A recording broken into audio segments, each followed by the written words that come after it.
O processo expansionista napoleônico contribui para as independências da América Portuguesa e Espanhola. Agora nós vamos ver como ela contribuiu, como deu início à emancipação política do Brasil em relação à metrópole portuguesa. Essa aula é sobre período joanino.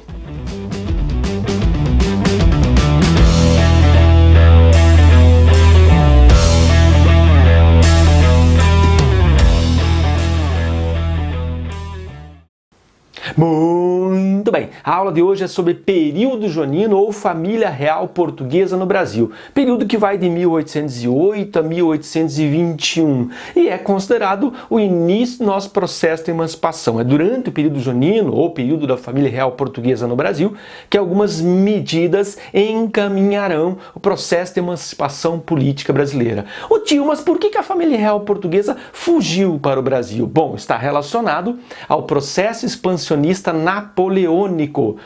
Napoleão Bonaparte não conseguia derrotar o seu arquirrival, o arquirrival francês, que era a Inglaterra. Por isso, Napoleão Bonaparte impôs à Inglaterra o chamado bloqueio continental.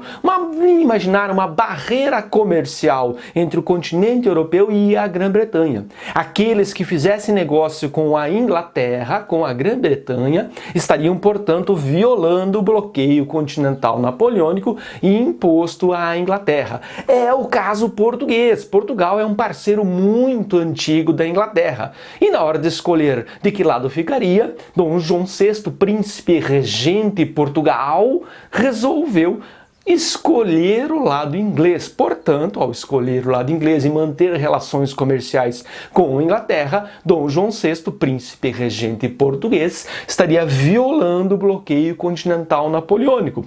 Para não ter que enfrentar as tropas de Napoleão, toda a corte portuguesa, cerca de 15 mil pessoas, fugirão, transmigrarão, irão para o Brasil. Aproximadamente 56 grandes navios transportaram toda a corte portuguesa para o Brasil. Bloqueio continental imposto por Napoleão à Inglaterra leva Portugal a escolher o lado inglês e, para não ter que enfrentar as tropas napoleônicas, Dom João escolhe fugir para o Brasil. É o início do período joanino em 1808.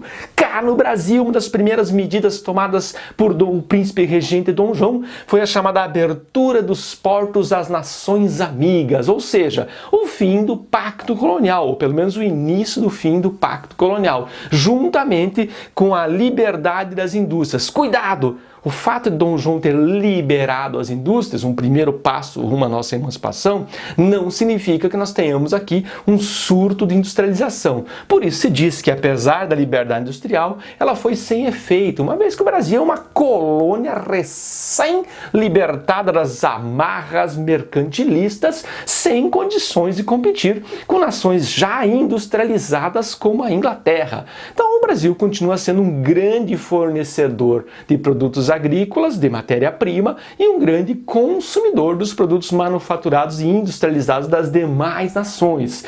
Uma das provas dessa dependência brasileira em relação às demais nações industrializadas são os tratados de 1810. Dois conjuntos de tratados. Tratados de aliança e amizade, pelo qual Portugal / Brasil prometem a abolição da escravatura, que obviamente não virá tão cedo assim. É a primeira pressão inglesa pelo fim da escravidão. Cuidado, a Inglaterra não era tão boa de coração assim a favor da abolição, mas sim porque escravos não recebem salário, logo não consumiriam os produtos ingleses. Então o que a Inglaterra está buscando é um novo mercado consumidor com a abolição. Também no conjunto desse pacote de tratados de 1810 está os tratados de comércio e navegação, que estabelecem tarifas alfandegárias nas trocas comerciais com o Brasil. Veja, a Inglaterra paga apenas 15%, que é menos que Portugal, o nosso antigo dono, paga 16%. E as demais nações do mundo pagam 24% de tarifas alfandegárias para comercializar com o Brasil. Através dos tratados de 1810, especialmente de comércio e navegação, se percebe que a principal nação beneficiada com a vinda da família real portuguesa ao Brasil é a Inglaterra. Baixas tarifas alfandegárias, um grande avanço industrial, foi fornece à Inglaterra um novo mercado, o mercado consumidor brasileiro. Além disso, como uma espécie de punição, a família real portuguesa, através da figura de Dom João VI, promoverá anexações da Guiana Francesa e da chamada Cisplatina. A Guiana Francesa, claro, uma espécie de tapa de vingança por Napoleão ter invadido Portugal e forçado a fuga da família real. A Guiana Francesa será posteriormente devolvida, logo após a queda de Napoleão e ao Congresso de Viena, em 1817, ao seu legítimo dono, a França.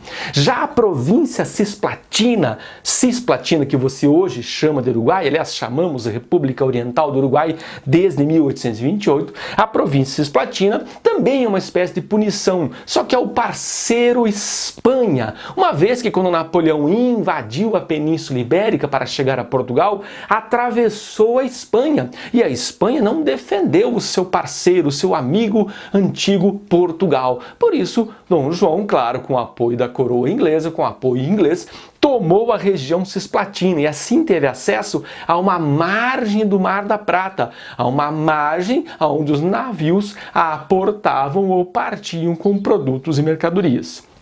A província Cisplatina só será perdida muito mais tarde, em 1828, já durante o primeiro reinado. E, aliás, perder a província Cisplatina numa guerra contra a Argentina é uma das causas do final do primeiro reinado. Isso mesmo, Dom Pedro I será derrotado pela Argentina e perderá a Cisplatina, que aí sim se tornará a República Oriental do Uruguai.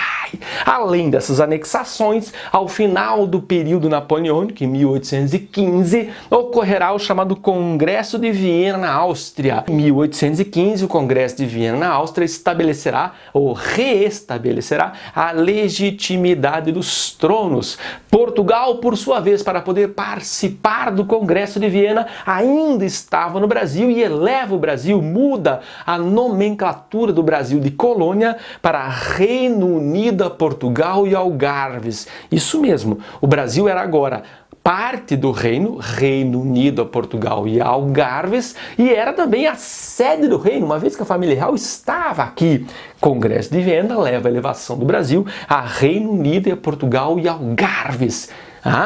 Insurreição Pernambucana em 1817, o movimento separatista, revolucionário e iluminista, tendo como estopim a cobrança de impostos para sustentar a corte portuguesa. Veja, Pernambuco já era uma região afetada pela crise do açúcar do século XVII, pelas secas do final do XVIII e início do XIX, e agora ainda tinha que arcar com os custos de sustento daquela corte gigantesca que vinha de Portugal para o Brasil. Essa foi a gota d'água, o estopim. Embalada por ideias iluministas que tinham como representante especial no Brasil a maçonaria, os pernambucanos se rebelam. Veja, a insurreição pernambucana, apesar de ser iluminista, não é uma revolta popular, não conta com apoio popular. São as elites desejando a separação contra a opressão da corte portuguesa. Mas, com a ajuda do exército inglês, a insurreição pernambucana é debelada.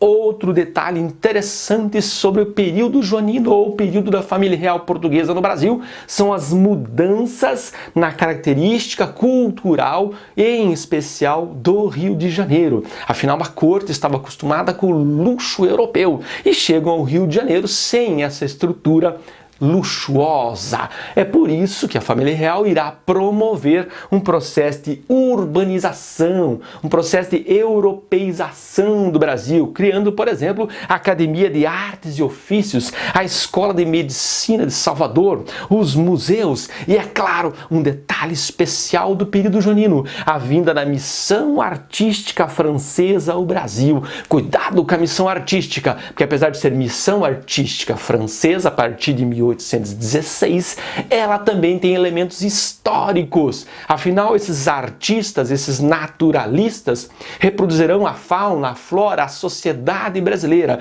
Então, se numa questão de vestibular aparecer algum autor, algum pintor da missão artística francesa, sempre lembre, tem um elemento artístico e tem um elemento histórico, tem uma reprodução artística e tem uma reprodução da sociedade, da fauna e da flora brasileira. Essa foi a aula sobre período joanino. Assista a seguir a aula sobre primeiro reinado. Não deixe de curtir o canal, espalhar pelos amiguinhos e diga um tchau.